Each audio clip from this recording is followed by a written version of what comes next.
If you thought Donald Trump's situation couldn't possibly spiral any further out of control, think again, guys, because it just has. And the chaos comes straight from within his own household. His wife Melania, or perhaps more accurately, his business partner under contract, has just thrown another wrench into his already crumbling empire. Whatever remains of their marriage arrangement, one thing is clear: she's made Trump's life exponentially harder in a way that few could ever expected or predicted. This latest development feels like a political and personal nightmare tailor-made for him, and it's unfolding publicly for everyone to see. Now, before diving into Melania's latest move, which could be the final blow to Trump's ambitions, potentially ending any hopes of reclaiming the presidency, it's worth recalling another of his biggest fears that directly ties into this: the lingering shadow of the Jeffrey Epstein scandal, guys. We're going to get into all of these details shortly, but before we do, if I could kindly ask you to leave a like on this video, and if you already haven't, subscribe to the channel, because it does go a long way in supporting our work. Now, Congressman Thomas Massie recently resurfaced details that shed new light on the dark connection, making Trump's current troubles look even more catastrophic. Now, Trump's empire, built on ego and denial, seems to be collapsing, not from external enemies, guys, but from within. And Melania may have just delivered the most devastating hit yet. He's calling it the Schumer shutdown, but I'm calling it the Epstein recess. He's not only are we shut down, we're in recess, and that's unconventional, unprecedented in the 13 years I've been in Congress. The other thing that Speaker Johnson established a precedent on himself. Until Speaker Johnson had been Speaker, I never had observed this, but he swore into members during a pro forma session. They happened to be Republicans.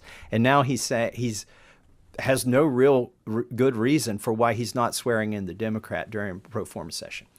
Okay, to the Epstein thing. One of my favorite memes on the internet, well, before I get there, let me set it up. The president himself has called the Epstein files a hoax. And we know it's not a hoax. My press conference with Ro Khanna involved almost a dozen survivors of Epstein's sex trafficking ring. And they were there to tell us there are other men who they were trafficked to. And they've together, collectively, they know what some of those names are. In fact, through their lawyer has informed me there are at least 20 names, and he described their professions, which I said to the FBI director, Kash Patel, when he was there. But getting back to one of my favorite memes on the internet was, it's too bad Epstein killed himself before he realized this was a hoax. Yeah. Like, if it's a hoax, why are they resisting releasing the files? Now, this whole fiasco is being dubbed the Epstein shutdown, and not without reason, guys. It's not just that the government has ground to halt under Trump's watch, it's that this chaos conveniently shields him from scrutiny, both in his role as a so-called leader and as a man deeply entangled in scandals all the time. Now, with the government closed, the usual press coverage of Trump's daily disasters has thinned a bit, giving him a brief, reprieve from accountability, while the Epstein story looms larger in the background. Now, Congress, paralyzed and is unable to act, it finds itself blocked by Speaker Mike Johnson, who's refusing to swear in Representative-elect Grewala, the critical 218th vote needed to force the release of the Epstein files. Meanwhile, Trump has literally fled the country, jetting off on a string of state visits. The first president in history to do so during a government shutdown. It's a cowardly attempt, as usual, to create physical distance between himself and the explosive Epstein revelations that could further tarnish his already disgraceful legacy. Things have gone so dire that Fox News, usually Trump's safe space, is turning on his allies, pressing Republicans and confronting Johnson about this obstruction. And just as the Epstein scandal threatens to boil over, Melania Trump, her latest move adds an entirely new layer of humiliation and political peril for Donald Trump.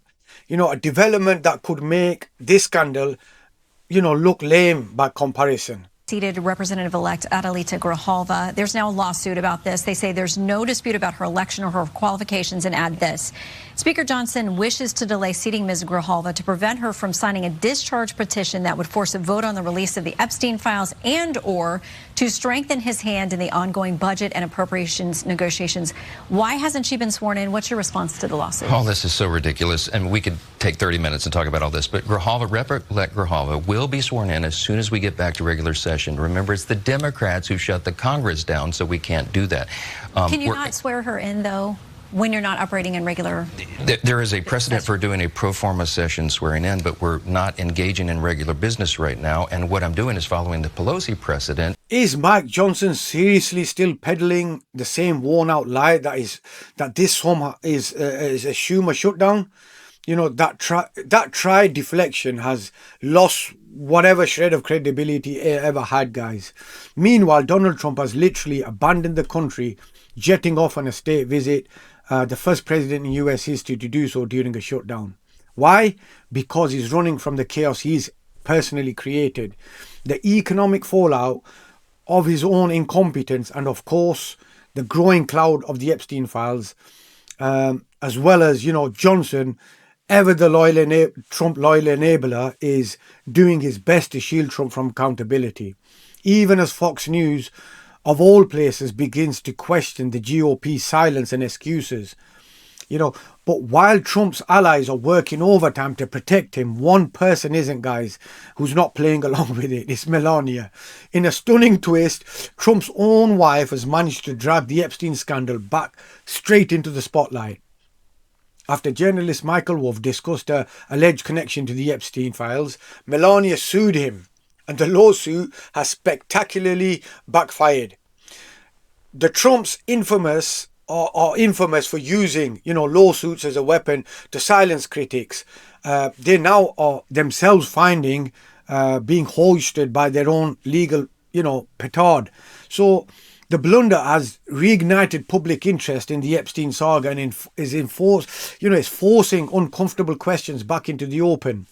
Questions like Trump desperately wanted to get buried as quick as possible. Now, what was once a distant threat has now become a full-blown disaster, with Melania inadvertently pulling the pin on the grenade that could blow up Trump's fragile political comeback. Michael Wolff launches bombshell lawsuit against Melania Trump over Epstein. The best-selling author Michael Wolff is suing Melania Trump in an unprecedented court case after she threatened to sue him for $1 billion.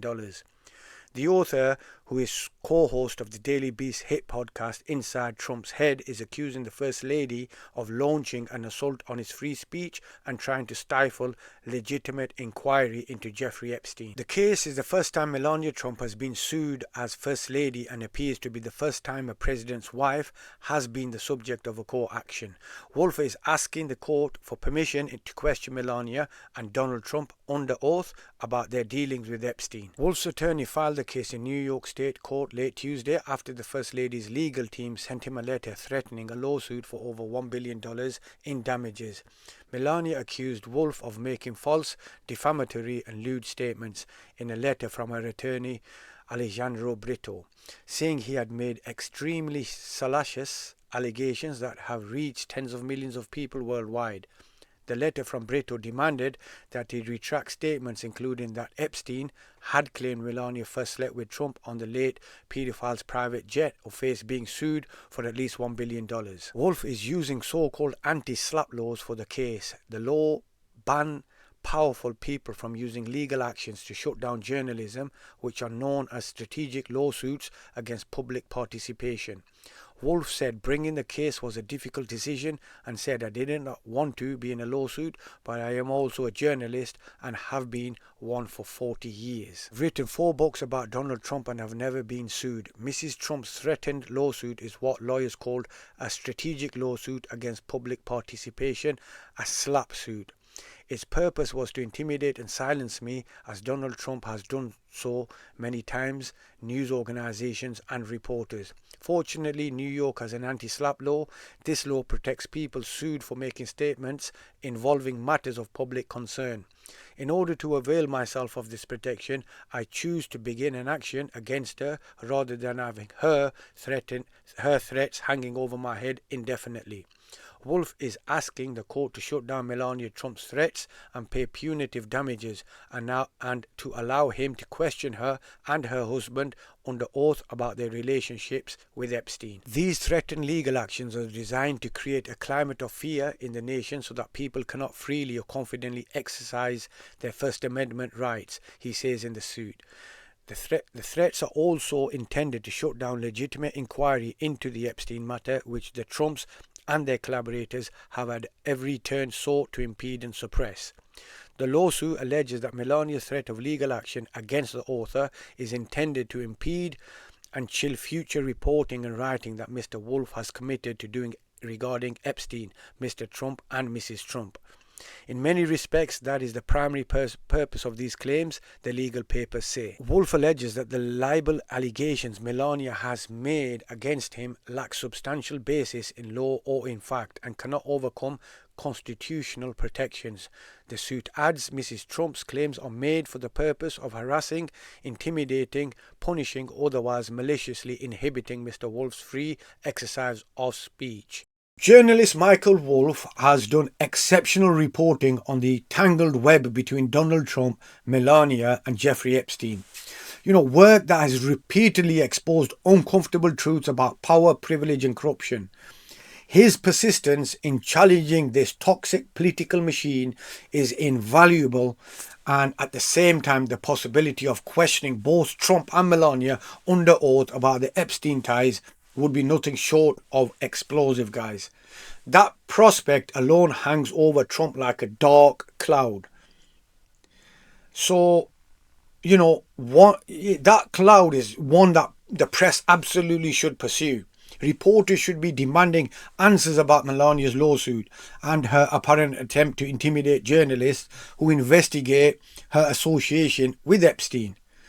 But predictably, much of the media just holds back because when Trump feels cornered, his go-to tactic is always to attack and threaten the press itself. Just last night, Trump accused Seth Meyers of committing a crime, simply just to criticize him. A laughable but revealing statement. It raises the question, what exactly does Trump believe he deserves, why he deserves any positive coverage? His disastrous economic record, come on guys, the endless foreign conflicts he's inflamed, the reckless bombings, the violation of international law, the mounting chaos he's unleashed at home and abroad. He's gutted institutions, torched the economy and left the country more divided and unstable than ever before. What part of that deserves praise, guys?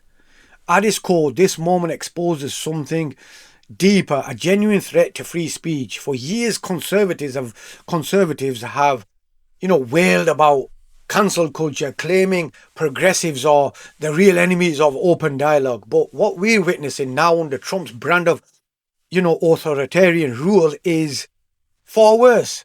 He's weaponized the state to silence dissent, literally sending unidentified federal agents to detain protesters, disappearing citizens into unmarked vans and punishing those who dare to speak out against him or his policies. This isn't some imagined culture, guys. It's a government assault on basic democratic freedoms. Trump's America isn't about protecting liberty, guys. It's about enforcing fear. His only consistent priorities are always to be intimidating, suppress, and punish anyone who refuses to bow down to his own ego.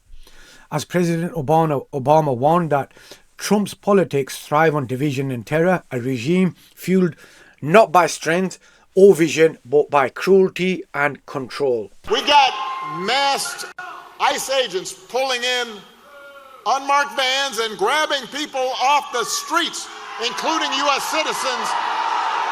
Don't vote, vote. Grabbing them on the suspicion that they don't look like real Americans.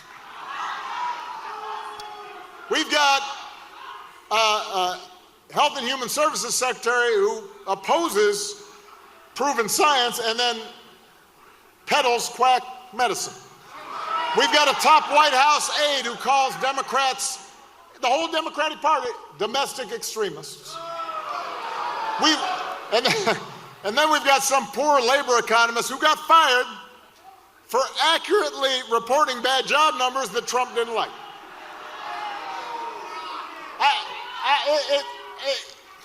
It's like every day is Halloween.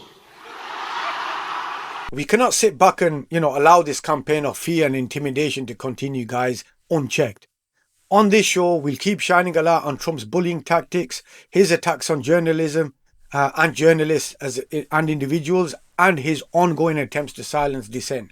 If you believe in holding the powerful accountable, make sure to support this work. Hit subscribe, drop a like, and leave a blue heart in the comments to show that you're still standing up for the truth and in a time where it's under assault.